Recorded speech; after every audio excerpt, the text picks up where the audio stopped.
TRPS2. Narito na ang bagong sandigan para sa magandang kalusugan. Graviola Plus Herbal Capsule. Ating pakinggan si Doc Shi Impuerto Damasco, Certified Naturopathic Practitioner ng Department of Health at Philippine Institute of Traditional and Alternative Health Care. Ang ina-advise ko sa aking mga pasyente, uminom araw-araw ng Graviola Plus Herbal Capsule, lalo na yung mga nakakaranas ng mga lifestyle diseases.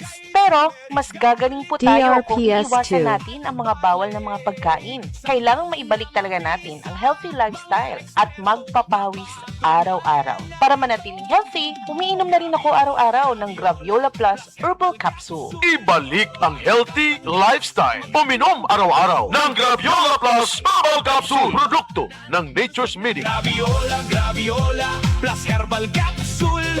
Bagong kasangga sa magandang kalusugan. Sakit ay kayang DRPS2. labanan. Malusog na katawan.